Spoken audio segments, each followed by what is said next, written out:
حیدر کا نام کیوں نہ ہو جناب امیر، حیدر کا نام کیوں نہ ہو جناب امیر۔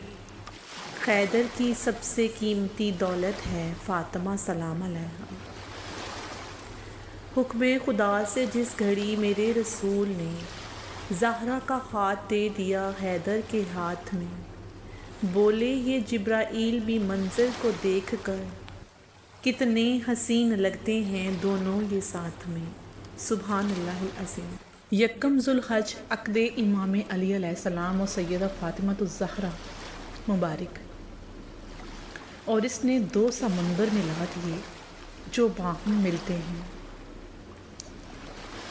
امام جعفر صادق علیہ السلام فرماتے ہیں، اگر اللہ تعالیٰ نے فاطمہ سلام علیہا کے لیے مولا علی کو خلق نہ کیا ہوتا تو فاطمہ سلام علیہا کے لیے رب زمین پر آدم سے لے کر قیامت تک کے لیے کوئی ہم کفو نہ ہوتا۔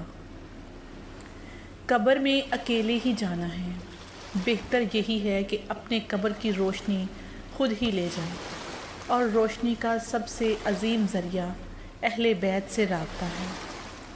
نماز سے دوستی کر لو، یقین مانو یہ وہ دوست ہے جو جنت تک ساتھ نبھاتی ہے۔ زندگی ایسے جیو کہ کسی کی زندگی کا حصہ بنو یا نہ بنو، مگر کسی کی دعاؤں کا حصہ ضرور بنو۔ مجھے فرق نہیں پڑتا دنیا میرے بارے میں کیا کہتی ہے، میرا رب گواہ ہے میری نیتوں کا۔ اصلاح یہ ہے کہ سب فانی ہیں، فانی چیزوں کے لیے نہ روئیں، نہ چلائیں، نہ تکلیف میں رہیں۔ اللہ پاک نے اشرف بنا کر جو شرف دیا ہے، اس سے واویلوں کی نظر نہ ہونے دو۔ تمہاری مشکلات چاہے آسمان جتنی بڑی ہی کیوں نہ ہوں، اگر تمہارا یقین اس پروردگار عالم پر ہے تو کوئی تمہیں ہرا نہیں پائے گا۔ ماں باپ کو خوش کرنا دنیا کا آسان ترین کام ہے۔ ان کو آپ سے آپ کی ذرا سی توجہ اور نرمی کے سوا کچھ نہیں چاہیے ہوتا۔ یہ زندگی کے وہ جھرنے ہیں جو محض آپ کے لیے بہتے ہیں۔ ان کا خشک ہو جانا اولاد کی بہت بڑی بدقسمتی ہے۔ والدین اور درخت دونوں بوڑھے ہو جاتے ہیں، لیکن ان کی چھاؤں ہمیشہ گنی رہتی ہے۔ ہر شے تیرے جمال کی ہے، آئینہ دار ہے، ہر شے پکارتی ہے کہ تو پروردگار ہے۔ سبحان اللہ۔ اگر تربیت اچھی ہو تو انسان کا ضمیر خود اس کے کردار کی حفاظت کرتا ہے۔ کبھی بھی کسی انسان کی طرف سے اپنی ناقدری پر نہ کرنا، کیونکہ قدر و قیمت کا تعین ہمیشہ وقت کرتا ہے اور درجات اوپر متعین ہوتے ہیں۔ اگر انسانی رویوں میں الجھو گے تو زندگی بھر الجھ کر ہی رہ جاؤ گے۔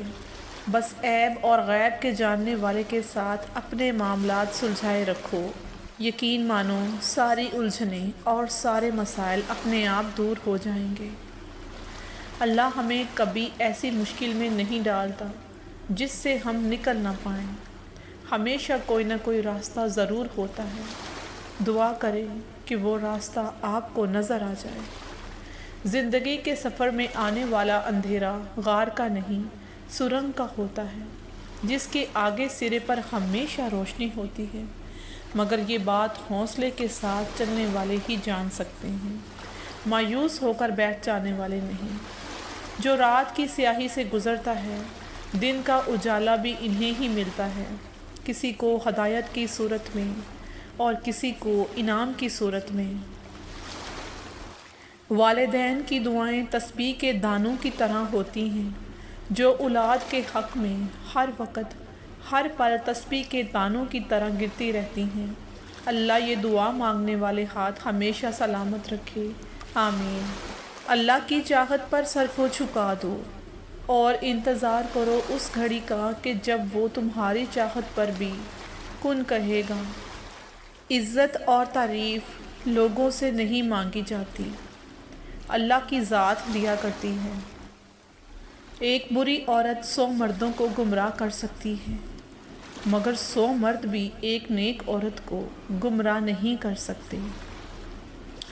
اے میرے پیارے اللہ، میں نے اپنی ہر فکر کو تیرے سپرد کیا۔ یا اللہ پاک میری زندگی میں سکون بھر دے، جیسے آسمان کو جگمگ تاروں سے بھرتا ہے۔ زندگی پرفیکٹ ہونے کا مطلب یہ نہیں ہے کہ ہمارے پاس ہماری چاہت کا سب سامان موجود ہو۔ پرفیکشن تو یہ ہے کہ چاہے ہم زندگی کی جس بھی سٹیج پر ہوں، ہمارا تعلق اللہ سے مضبوط ہو، ہمیں عزت و عافیت حاصل ہو، اور سب سے بڑھ کر ہمیں اللہ کا شکر کرنے کی توفیق حاصل ہو۔ بہت کچھ سن کر بھی ان سنا کرنا، بہت کچھ دیکھ کے بھی ان دیکھا کرنا، بہت کچھ بولنا چاہ کر بھی چپ کر جانا، یہی ہے برداشت کرنا، صبر کرنا۔ تمہیں جو کچھ بھی دیا گیا ہے وہ دنیاوی زندگی کا چند روزہ فائدہ ہے، اور جو کچھ اللہ کے پاس ہے وہ بہت بہتر ہے اور ہمیشہ باقی رہنے والا ہے ان لوگوں کے لیے جو اپنے رب پر ایمان لاتے ہیں اور صرف اسی پر توکل کرتے ہیں، اور جو بڑے گناہوں اور بے حیائی کے کاموں سے بچتے ہیں، اور جب انہیں غصہ آ جائے تو معاف کر دیا کرتے ہیں۔ اور جیسے ہی ہم اپنی سوچوں میں گم ہمت ہارنے کے بہت قریب ہوتے ہیں کہ پھر اچانک کچھ ایسے الفاظ پڑھنے کو مل جاتے ہیں کہ ہمارا حوصلہ بلند ہو جاتا ہے۔ دراصل یہ اللہ پاک کی طرف سے ہوتا ہے، وہ سب اللہ کی طرف سے ہی ہوتا ہے۔ اللہ پاک ہی ہمیں امید کی کرن تھما رہا ہوتا ہے، اور پھر بے شک میرے رب کی چاہت تو تمام چاہتوں سے افضل ترین ہے۔ شکر گزار انسان کے لیے زندگی کا ہونا ہی زندگی کا نام ہے۔ ہم میں سے اکثر لوگ خوشیوں اور خواہشات کے پورا ہونے کو زندگی سمجھتے ہیں، سمجھتے سمجھتے یوں ہی عمر کاٹ لیتے ہیں۔ محبت اہل بیت علیہم السلام، دائمی محبت صرف ایک ہی ہے، وہ محبت جسے کبھی زوال نہیں، وہ محبت جہاں بے وفائی نہیں، اور وہ محبت صرف اہل بیت کی محبت ہے۔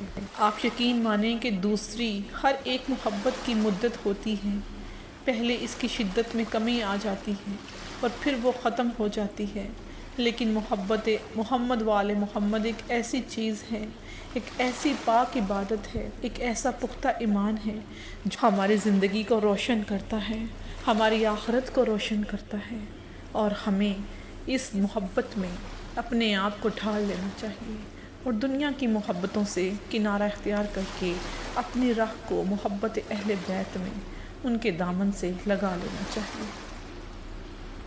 حجاب کی خاطر بہنے والا خون پسینہ نور ہوتا ہے۔ ایک بزرگ جن کو کشف ہوتا تھا فرماتے ہیں، اگر باحجاب عورتیں چاہتی ہیں تو میں اللہ کے حکم سے انہیں دکھا دیتا کہ جو پسینہ وہ گرمیوں میں چادر کی وجہ سے بہاتی ہیں اس کا ہر قطرہ سورج ہے۔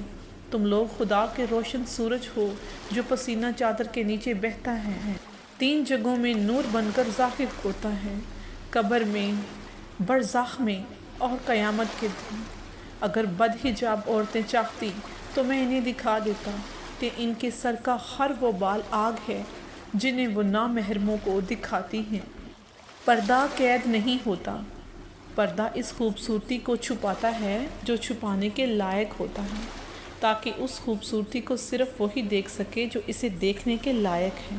اگر آپ اپنی کسی بات پر ضد کر رہے ہیں یا خواہش کر رہے ہیں، یا آپ کہتے ہیں کہ اللہ تعالیٰ یہ کام کر دے تو میں مطمئن ہو جاؤں گا، تو یاد رکھیں آپ کے کسی کام کے مکمل ہونے کا نام سکون قلب نہیں ہے۔ اللہ کی طرف سے جو ہو رہا ہے، اگر اس کو پسند کر کے آپ اس پر چلنا شروع ہو جائیں تو سکون قلب اپنے آپ مل جائے گا۔ درود پاک صلی اللہ علیہ وآلہ وسلم ایک ایسا چراغ ہے جس کی روشنی اگر آپ کے وجود میں پیوست ہو جائے تو کبھی ختم نہیں ہوتی، بلکہ آپ کے وجود کو ہر لمحہ روحانی مہک سے معطر رکھتی ہے۔ کبھی کبھی ہمارے راستے میں آیا ہوا ٹوٹا ہوا پل برا نہیں ہوتا، وہ ہمیں ایسی جگہ جانے سے روکتا ہے جہاں ہمیں نہیں جانا چاہیے۔ ہماری زندگی کے سفر میں آنے والی رکاوٹوں کا بھی کوئی نہ کوئی مقصد ضرور ہوتا ہے، بس ہمیں ان رکاوٹوں کی حکمت کو سمجھنا چاہیے اور اللہ کی رضا میں ہر صورت راضی رہنا چاہیے۔ دراصل یہ رکاوٹیں ہی درست منزل تک پہنچانے کا باعث بنتی ہیں۔ ہر حال میں اپنے پروردگار عالم کا شکر ادا کریں۔ الحمدللہ رب العالمین۔